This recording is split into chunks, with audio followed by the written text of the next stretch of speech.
नमस्कार, मी प्रियंका ठाकूर. सुखी जीवनाचा मंत्र या विशेष कार्यक्रमात तुमचं मनापासून स्वागत आहे. प्रेक्षक हो, आपल्या विषयाशी निगडीत आजचा अत्यंत महत्त्वाचा दिवस म्हणजे जागतिक मानसिक आरोग्य दिन. या दिवसाचा मुख्य उद्देश म्हणजे मानसिक आरोग्याचे महत्त्व जनतेपर्यंत पोहोचवणे आणि मानसिक आजारांविषयी असलेले गैरसमज दूर करणे हे आहे. आणि हेच काम केवळ 1-2 दिवस नाही तर तब्बल गेल्या 11 वर्षांपेक्षा जास्त काळ मानसिक आणि शारीरिक आजारग्रस्तांना आधार देण्याचं काम साम टीव्हीचा हा शो करीत आहे. आजच्या तणावग्रस्त जीवनशैलीत मानसिक, शारीरिक आणि लैंगिक आरोग्याची काळजी घेणं हे अत्यंत गरजेचं झालेलं आहे. म्हणूनच प्रेक्षकांच्या प्रश्नांना उत्तरं देत, त्यांना उपचार सांगून त्यांचा मानसिक ताण कमी करत आत्मविश्वास वाढवण्याचं काम तज्ज्ञ डॉक्टर विजय दहिफळे करत असतात. त्यामुळे कार्यक्रमाच्या सुरुवातीस डॉक्टर विजय दहिफळे यांच्याविषयी जाणून घेणार आहोत. एका साम टीव्हीच्या स्टुडिओमध्ये आपलं मनापासून स्वागत आहे. नमस्कार.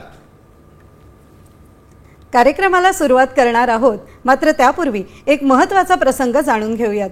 हा प्रसंग सरांच्या दादर सेंटरवरील आहे. दादर ओपीडीला एक 60 वर्षीय गृहस्थ आलेले आपल्या साम टीव्हीवरील सुखी जीवनाचा मंत्र या शोचे ते अगदी रेग्युलर दर्शक.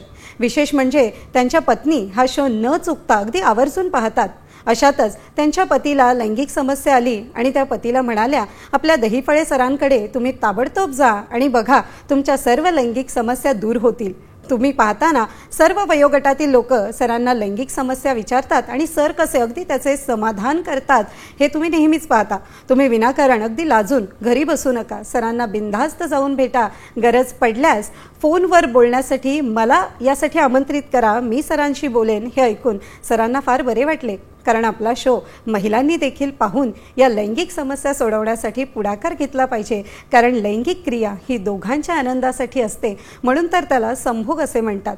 अशा प्रकारे जोडप्यांनी या समस्या सोडवण्यासाठी पुढाकार घेतला तर सर्वांच्या जीवनात सुखी जीवनाचा मंत्र सुरू होऊन तुमचे शारीरिक आणि मानसिक स्वास्थ्य उत्तम होण्यासाठी वेळ लागणार नाही, हे मात्र खरं.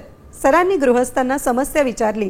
ते म्हणाले, सर, गेल्या 6 महिन्यांपासून मला अतिशय लैंगिक शिथिलता आली आहे आणि बायकोची इच्छा झाली तरी मी परफॉर्म करू शकत नाही, म्हणून मी खूप नाराज झालो आहे. माझी ही नाराजी पाहून तिने ताबडतोब मला तुमच्याकडे पाठवले. सर, काहीही करा, पण मला यातून तुम्ही बाहेर काढा, कारण मला यामुळे खूप अपमानास्पद वाटते आणि मी डिप्रेशनमध्ये जात चाललो आहे. मला नक्की विश्वास आहे की तुम्ही मला यातून बाहेर काढाल. सरांनी त्यांचे काउन्सिलिंग केले, त्यांना धीर दिला. सरांनी त्यांना 3 महिन्यांची मेडिकल थेरपी सुरू केली आहे. गरज पडल्यास पी-शॉट थेरपी, व्हॅक्यूम थेरपी किंवा पेनाईल इम्प्लांट करू असे देखील सांगितले. गृहस्थ देखील आता रिलॅक्स झाले आहेत. त्यांनी सरांचे अगदी मनापासून आभार मानले. गृहस्थ म्हणाले, सर, तुम्ही आणि साम टीव्हीचा हा शो नसता तर आम्ही तुमच्यापर्यंत पोहोचू शकलो नसतो आणि भयंकर परिस्थिती निर्माण झाली असती. मेडिकल टर्ममध्ये याला पोस्ट एजिंग इरेक्टाईल डिस्फंक्शन असं म्हटलं जातं. सर, काय सांगाल अशा प्रकारच्या समस्येबाबत? खरं तर आज जागतिक मानसिक आरोग्य दिन आहे आणि त्या निमित्ताने मला असं वाटतं की त्यांना मानसिक हा प्रचंड ताण जो आहे तो आलेला आहे. आणि सर्वात महत्त्वाची गोष्ट, आता तुम्ही जागतिक मानसिक आरोग्य दिन म्हणता, याचा अर्थ काय? आपण 11 वर्षापासून अविरतपणे हे वर्क करतोय. आणि आणखी महत्त्वाची गोष्ट की हा विषय फक्त पुरुषांचाच आहे आणि स्त्रियांचा यामध्ये काही संबंध नाही. पण आज ज्या पद्धतीने माझ्या ओपीडीमध्ये महिला एवढ्या कॉन्फिडन्सनी आपला शो पाहून येतात, त्याचं श्रेय तुम्हाला देखील जातं. सांगूया आपण. नक्कीच. सर्वप्रथम आपल्या जगभरातील या साम टीव्हीच्या सुखी जीवनाच्या मंत्राच्या लाईव्ह भागामध्ये सर्वांचं अगदी मनापासून अभिनंदन, अगदी मनापासून कौतुक. आणि ज्या पद्धतीनं भगिनी तुम्ही सहभागी होताय, तुमच्या पार्टनरला तुम्ही मोटिवेट करताय, खरं तर मी या ठिकाणी म्हणेन हेच या मंचाचं सर्वात मोठं यश आहे. आणि जागतिक मानसिक आरोग्य दिन हा जो आहे, काय ह्याचं ब्रीदवाक्य आहे? स्वतःचा कॉन्फिडन्स, त्या ठिकाणी असलेल्या कम्युनिटीमध्ये तुम्ही कसं राहावं, त्या ठिकाणी तुमचं कॉन्सन्ट्रेशन, त्याचबरोबर तुमची एकमेकाशी असलेली रिलेशनशिप आणि मानसिक स्वास्थ्य, शारीरिक स्वास्थ्य हे टिकून ठेवायचं असेल तर सुखी जीवनाचा मंत्र तुमच्या आयुष्यामध्ये नांदणं फार आवश्यक आहे. या ठिकाणी ते गृहस्थ माझ्याकडे आले, बसले. पहिल्यांदाच तर बोलले, सर, हे कोणाला विचारावं? माझं वय 60 वर्ष आहे, मी तुमच्याकडे आलं तर कोण काय म्हणणार? त्यावेळी त्यांच्या पत्नीने त्यांना धीर दिला.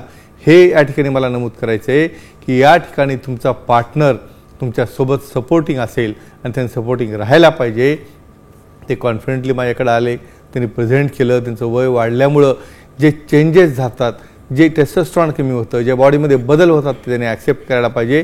त्यांना ट्रीटमेंट दिल्यानंतर अतिशय छान रिझल्ट आलेले आणि दोघेही अतिशय आनंदी आहेत.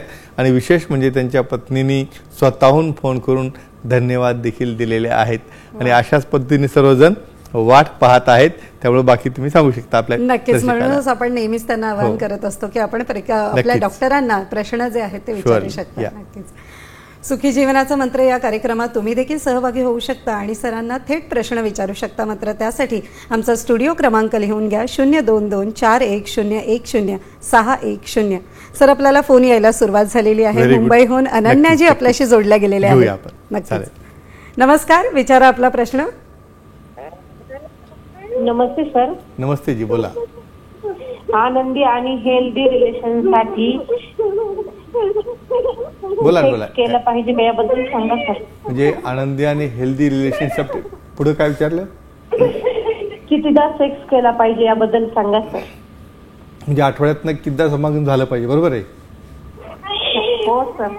पहा, या ठिकाणी एक महत्वाची गोष्ट मी थोडं पाणी घेतो.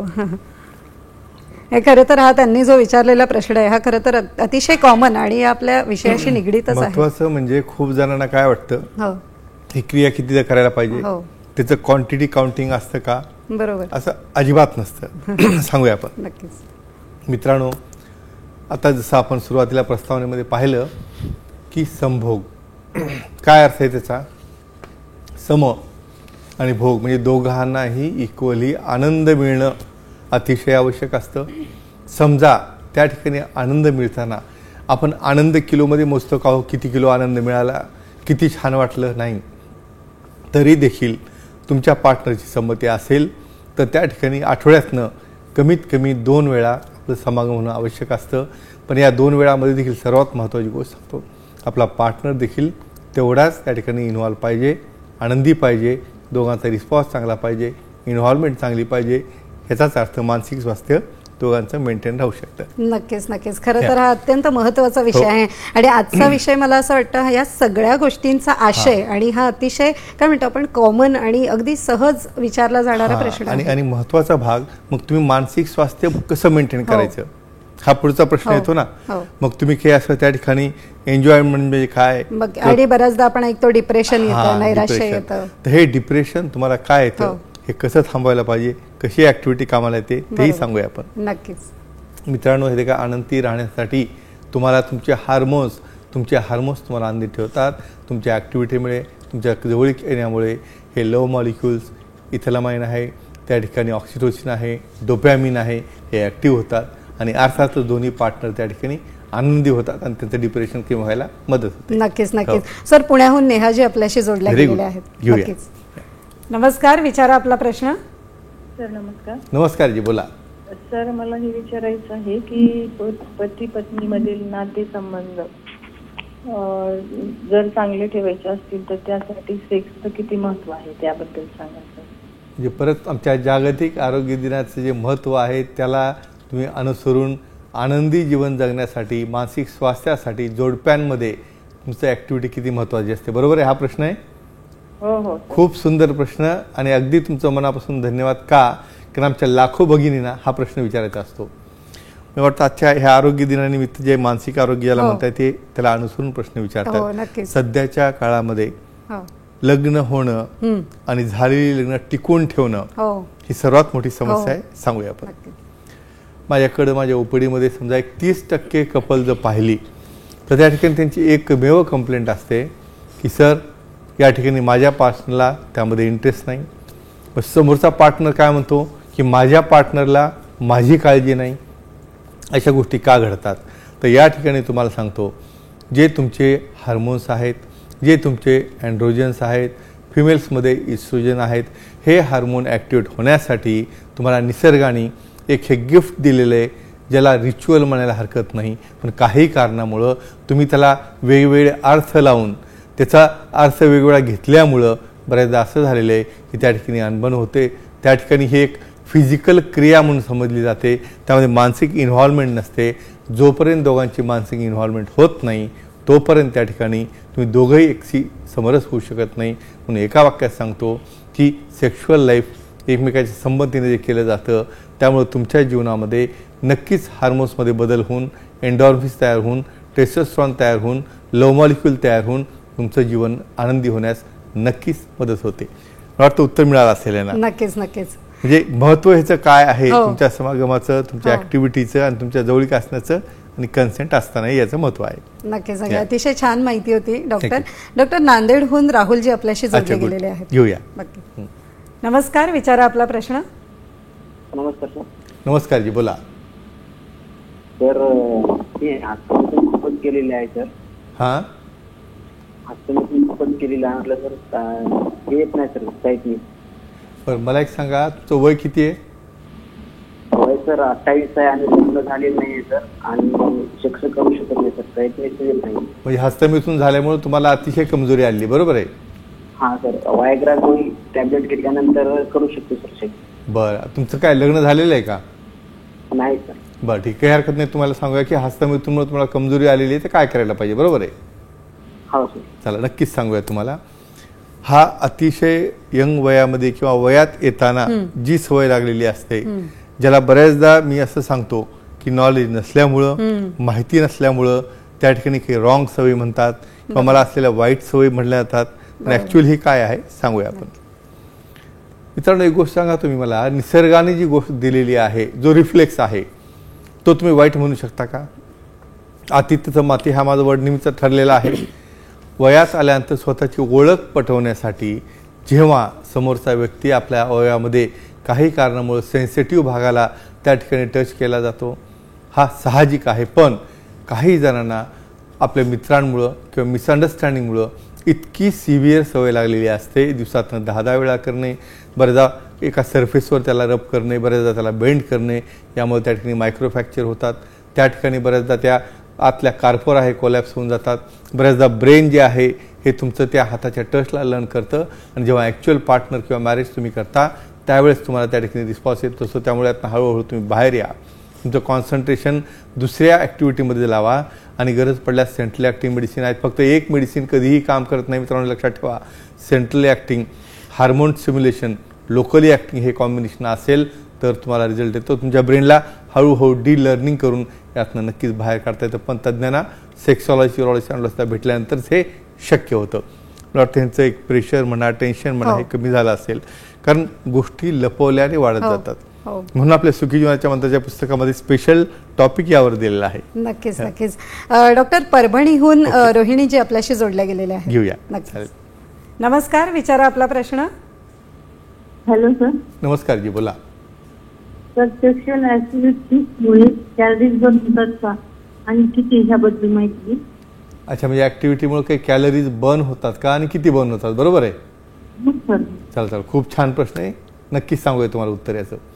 बघा किती गमतीशीर प्रश्न आहे. म्हणजे तुम्हाला जिमला जायला सांगितलं, एक्सरसाइज सांगितलं, योगा सांगितलं, त्यासोबत ऍक्टिव्हिटीने कॅलरी बर्न होत असतील, तुम्हाला बॉडी शेपिंग येत असेल, तुमचं वेट कमी होत असेल, तर काय फायदा आहे सांगूया आपण. त्याचं विज्ञान आणि मेकॅनिझम सांगूया. मित्रांनो, हे बघा, परत मी एक गोष्ट महत्त्वाची सांगतो. बऱ्याचदा एक असा प्रश्न असतो की योगा पहिल्यांदा आल्या का, बऱ्याचदा ह्या वेगवेगळ्या अवस्था पहिल्यांदा आल्या तुमच्या ॲक्टिव्हिटीच्या. 476 अवस्था आहेत. मला वाटत नाही कोणाला 4 ते 5 किंवा 10पेक्षा जास्त माहीत असतील. तुमचं फिटनेस एवढं स्ट्रॉंग लागतं की त्या ठिकाणी त्या अवस्थेमध्ये जाण्यासाठी तुमची बॉडी मेंटेन राहिली पाहिजे. बऱ्याचदा मी एक्सरसाइज म्हणतो, किती एका मिनिटामध्ये 4 ते 5 कॅलरी बर्न होतात. समजा ॲक्टिव्हिटीचा अर्धा तास केली गेली तुमच्या समोरच्या पार्टनरच्या संमतीने, तर 150 ते 200 कॅलरी या बर्न होतात, जे की बर्न करायला तुम्हाला ट्रेडमिलवर एक अर्धा तास पळायला लागतं. म्हणून एका वाक्यात सांगतो, डेफिनेटली यामध्ये नुसत्याच कॅलरी बर्न होत नाहीत, तर बॉडी शेपिंग होतं. त्या ठिकाणी हार्मोनी तुम्ही ॲक्टिव्ह झाल्यामुळं अँटी एजिंग इफेक्ट देखील यायला लागतो. आणि सर्वात महत्त्वाचं, हे काही एक्झरसाईज नाही, हे काही कॉम्पिटिशन नाही. तुमचा पार्टनर, त्याची कन्सेंट आणि दोघांचं मनोमिलन असेल तेव्हाच तुम्ही ही ॲक्टिव्हिटी केली तर हे पॉझिटिव्ह पद्धतीने फायदे होतात, कॅलरीज बर्न होतात आणि नक्कीच तुमच्या बॉडी मेंटेनन्ससाठी, पर्सनॅलिटी डेव्हलपमेंटसाठी या गोष्टींची खूप छान मदत होते. मला वाटतं आता हे उत्तर ऐकल्यानंतर सगळेजण कामाला लागतील, पण मर्यादा, माझी टॅगलाईन ती लक्षात ठेवणं आवश्यक असतं. कारण मी काय सांगितलं, कॉम्पिटिशन नाही, बरोबर, दोघांच्या दोघांच्या मनोमिलनाने मिळणारा आनंद आणि त्या ठिकाणी दोघांची असणारी इन्व्हॉल्वमेंट ही सर्वात मोठी गोष्ट असते. खरंच खरं तर हे मला असं वाटतं अगदी नाविन्यपूर्ण गोष्ट डॉक्टर आपण या ठिकाणी सांगितली. प्रेक्षकांनाही काहीतरी नवीन माहिती या ठिकाणी मिळाली असेल. नाशिकहून संजयजी आपल्याशी जोडल्या गेलेले आहेत. घेऊया. नमस्कार, विचारा आपला प्रश्न. नमस्कार सर. नमस्कार जी, बोला. सर, किगल्स एक्सरसाइज काय असतात आणि त्या कशा करायच्या असतात याबद्दल माहिती पाहिजे होती. वा वा, खूप खूप छान प्रश्न तुम्ही विचारला. कारण बरेच जण मला हे किगल्स म्हणजे काय, किगल्स म्हणजे काय, आणि सर्वात महत्त्वाचं मी कितीदा जरी सांगितलं तर काहीतरी त्या ठिकाणी चूक होत असते. पण आज तुमच्यामुळं सर्वांना याचं उत्तर मिळेल. खूप छान प्रश्न आणि धन्यवाद. किगल एक्सरसाइज म्हणजे मला मेडिसिन न घेता नॉर्मल व्हायचं आहे, तर किगल कसं करायला पाहिजे, सायंटिफिकली त्याचं महत्त्व काय सांगूया आपण. नॉर्मल ॲनाटॉमी, फिजिओलॉजी आणि बायोकेमिस्ट्री तुम्ही पेल्विक फ्लोअरची जर पाहिली तर एखाद्या झोक्यासारखं पेल्विक लिगामेंट हे प्युबिक सिम्फायसिस आणि मागं सॅक्रमला टच झालेलं असतं. किगल्स एक्सरसाइज म्हणजे थोडक्यामध्ये तुमचा पेल्विक फ्लोअर स्ट्रॉंग करणे.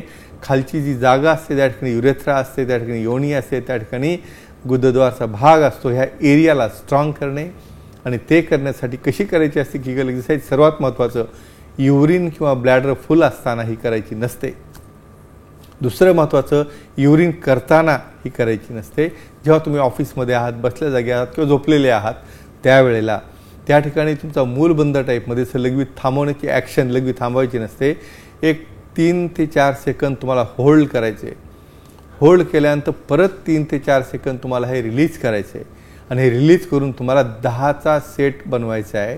आणि असे 10चे 3 सेट तुम्हाला दिवसभरामध्ये करायचे आहेत, ज्यामुळं की त्यामध्ये मायंगातील ढिलेपणा, त्या ठिकाणी तुमचं स्टूल कंट्रोल, युरिनरी कंट्रोल आणि बऱ्याचदा त्या ठिकाणी पेल्विक फ्लोअर जे आहेत म्हणजे पुरुषांमध्ये जेव्हा वीर्यस्खलन होत असतं, बलबक्यावरनं समस्या स्ट्रॉंग होत असतात, त्या ठिकाणी टायमिंग तुमचा वाढवण्यासाठी मदत होते, शीघ्रपतन कंट्रोलमध्ये आणायला मदत होते. तर अशा रीतीने किगल एक्सरसाइज जर सायंटिफिकली केली तर नक्कीच त्याचे फायदे तुम्हाला मिळतात. मला वाटतं त्याचा अर्थ सर्वांना समजला असेल आणि सायंटिफिकली कसं करायला पाहिजे हे देईल. अगदी मला असं वाटतं तुम्ही खरं तर खूप साध्या आणि सोप्या भाषेमध्ये या सगळ्या गोष्टी समजावलेल्या आहेत. डॉक्टर, मला एक महत्त्वाचा प्रश्न तुम्हाला विचारायचा आहे. तर म्हणजे अनेकांना अगदी 50 नंतर असू दे किंवा त्या आधी सुद्धा असू दे, हायपर ऍसिडिटी किंवा आम्लपित्ताचा त्रास असतो. तर मग त्यावर काय आपल्याला उपाययोजना करता येतील? म्हणजे अतिशय कॉमन गोष्ट, म्हणजे सगळ्या व्यक्तींना समजा कुठं बाहेर फिरायला गेलं, कुठं हॉटेलला गेलं, बरेचदा तुम्हाला माहिती आहे ब्रेकफास्ट हा लंच सारखा करतात. बरोबर. आणि त्याच्यामुळे प्रॉब्लेम असा येतो की ते ज्या हनीमूनसाठी गेलेत, फिरायला गेलेत, त्याचं पूर्णपणे त्या ठिकाणी अपयशी होतात. सांगूया आपण काय ते. मित्रांनो, हायपर ॲसिडिटी हा आजार नाही, मी परत सांगतो. रात्री जागरण झालं, रात्री लेट नाईट पार्टी चालली, बऱ्याचदा त्या ठिकाणी तुम्हाला स्मोकिंग आहे किंवा इतर काही सवय आहेत किंवा टोबॅको आहे किंवा जेवणामध्ये कमी जास्तपणा झाला तर हायपर ॲसिडिटी म्हणजे गॅस तयार होतात. त्या ठिकाणी रिफ्लक्स येतो, म्हणजे गॅस्ट्रो इसोफेजियल रिफ्लक्स म्हणजे गरळ येणे. तुम्ही विचार करा, अशा पद्धतीने ज्याला व्याधी आहेत, स्पेशली ज्याला ओबेसिटी असते, ज्याला डायबिटीस आहे, ज्याला ब्लड प्रेशर आहे, जे एक्सरसाइज करत नाहीत त्यांना हा त्रास होत असतो. समजा अशा प्रकारच्या गॅसेसमुळं बर्निंग होणे, पेन होणे, छातीमध्ये पेन होणे, असं झाल्यानंतर तुम्ही शक्य आहे का त्या क्रियेमध्ये जाण्यासाठी? अजिबात नाही. स्त्री असो पुरुष असो दोघांनाही. म्हणून आपलं डाएट, बऱ्याचदा मी सांगतो, तुमचं वॉटर हे ॲसिडिक असतं, अल्कलाइज वॉटर, अल्कलाईन वॉटर का तुमच्या आहारात असायला पाहिजे, तुमच्या पाणी पिण्यामध्ये का असायला पाहिजे? त्याच्या वेगवेगळ्या pH असतात. 8.5 pH आहे, 9 आहे, 9.5 pH आहे. बऱ्याचदा मी मॉर्निंग आवर्समध्ये उपाशीपोटी 11.5 pH काय घ्यायला सांगतो. कुठंतरी तुमच्या बॉईलला क्लिनिंग म्हणा, वॉशिंग म्हणा, त्यातले वेस्ट प्रॉडक्ट म्हणा किंवा प्रत्येक टिश्यूला प्युअर हायड्रोजन जाणं फार महत्त्वाचं असतं. आणि सेल डेथ जोपर्यंत थांबवत नाही, जोपर्यंत सेलचं ऑक्सिजनेशन आणि हायड्रोजनेशन तुम्ही चांगलं करणार नाही, तोपर्यंत तुम्हाला हे कॉन्स्टिपेशन आहे, गॅस्ट्रायटिस आहे, ॲसिडिटी आहे, बंद होणार नाही. मेडिसिन असतात, त्या मेडिसिनला देखील लिमिट असते, पण लाईफस्टाईल चेंज केल्यानंतर तुम्ही ॲसिडिटी जर कंट्रोलमध्ये आणली तर आपोआपच तुमचं पर्सनल लाईफ हे अतिशय चांगलं आणि सुदृढ होऊ शकतं. आणि परत एकदा हे दोघांनाही लागू पडतं. बरोबर. कारण बऱ्याचदा मी काय सांगतो, माझ्या उपडीमध्ये आता हळूहळू कपल म्हणजे सोबत त्यांचा पार्टनर येत आहे. म्हणजे एक अशी गोष्ट होती की लपून ठेवायचं, लपून छपून जायचं, हा प्रकार पूर्ण गेलेला आहे. 50% कपल माझ्याकडे येतात. परत एकदा म्हणून मी आपल्या सर्वांचं अभिनंदन करतो, कारण हे पाहून आणि हे मोटिवेशन त्यांना या मंचावरनं मिळतं. मला वाटतं माहिती त्यांना चांगली मिळाली असेल. नक्कीच नक्कीच. आणि हो. अगदी तुम्ही सायंटिफिक आणि सोप्या हा. पद्धतीमध्ये माहिती सांगता, त्यामुळे बरोबर. मला असं वाटतं आपण स्टोरीमध्येही बघितलं की Right. त्या भगिनी अगदी रिलॅक्स होऊन तुमच्याशी बोलायला तयार झालं. हे नक्कीच. महत्वाचं आहे. आणि त्यांनी फोन लावला, हो. काउन्सिलिंग चालू असताना डॉक्टरांना मला फोन लावून द्या, हो. म्हणजे खरंच तुम्हाला सांगतो ते कुठेतरी एवढे रिलॅक्स आहेत, हो. बिंदास आहेत, आणि या ठिकाणी तुमची देखील इन्व्हॉल्वमेंट आहे, तो एक कम्फर्ट त्यांना मिळत असतो. नक्कीच नक्कीच. डॉक्टर, आता आपण आलो आहोत कार्यक्रमाच्या अतिशय नक्कीच. महत्वाच्या भागात, हो. ते म्हणजे भाग्यवान विजेता. सांगूया आपण कोण आहे ते. हो. योगेश बंटी, इंदोरचे, मागच्या वेळेस विजेते आपल्या सेंटरला आले, त्यांनी प्रोटीन घेतलं, गिफ्ट घेतलं, पुस्तकं देखील घेऊन गेली, आपल्या मित्रांसाठी देखील ते वाचण्यासाठी त्यांनी पुस्तक नेलं. त्यांचं अगदी मनापासून अभिनंदन आणि कौतुक. आता अशाच पद्धतीने तुम्हाला सहभागी व्हायचं असेल तर आता चिठ्ठी काढणे, तुम्ही काढा चिठ्ठी मिक्स करून, बघूया यातून कोण विजेता आहे, आपण ते पाहूया नक्कीच.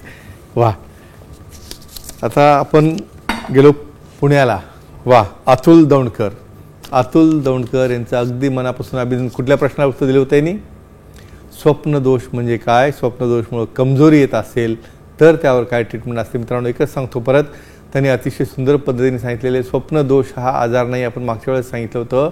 त्या ठिकाणी अतिशय जास्त प्रमाणात काही रात्री झोपताना काही व्हिडिओज पाहणं, त्याचबरोबर बऱ्याचदा त्या ठिकाणी जास्त तुम्ही एक्स्ट्रा थिंकिंग करणं तुमच्या ॲक्टिव्हिटीबद्दल, बऱ्याचदा अति जास्त प्रमाणात हस्तमिथून करणं, अशा प्रकारच्या गोष्टींमुळे त्या ठिकाणी काय होतं की तुम्ही बऱ्याचदा कंट्रोल न होता आपोआप वीर्य निघायला लागतं. अशा केसमध्ये याला आजार नाही म्हणता येणार.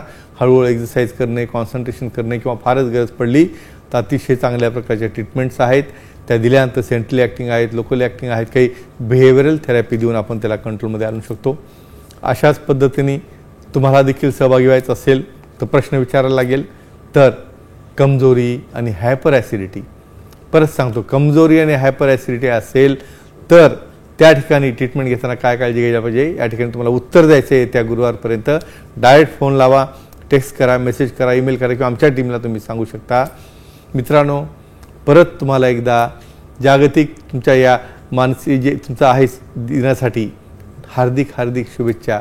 या मानसिक दिनाच्या निमित्तानं तुम्हाला एक प्रण करायचं आहे की माझं पर्सनल लाईफ, माझ्या पार्टनरचं पर्सनल लाईफ, त्याचं मानसिक अवस्था आणि त्याची जी इन्व्हॉल्वमेंट एकमेकाशी असते, तर या ठिकाणी एकमेकांना हेल्प करण्याचा आपण प्रयत्न करू, एकमेकाचा कॉन्फिडन्स वाढवण्याचा प्रयत्न करू. आणि मला वाटतं या दिनानिमित्त आणखी तुम्ही काही सांगू शकता? नक्कीच. खरं तर डॉक्टर, मला असं वाटतं की या दिनानिमित्त आपण हे जे काम करतो गेली 11 वर्ष, हे फार महत्वाचं आहे. यामध्ये इतर सगळ्या प्रेक्षकांचा आत्मविश्वास खरं तर वाढवण्याचं काम तुम्ही या ठिकाणी करत असता, त्यांचं मानसिक ताण आपण कमी करत असतो. नक्कीच. सुखी जीवनाचा मंत्र या विशेष कार्यक्रमामध्ये आता वेळ झाली आहे इथेच थांबायची. मात्र त्यापूर्वी डॉक्टर, आपण वेळात वेळ काढून या ठिकाणी उपस्थित झालात आणि आमच्या प्रेक्षकांच्या प्रश्नांना उत्तरं दिलीत, त्यासाठी तुमचं मनापासून आभार. धन्यवाद. पुन्हा भेटूया नव्या विषयासह. तोपर्यंत शुभरात्री. नमस्कार.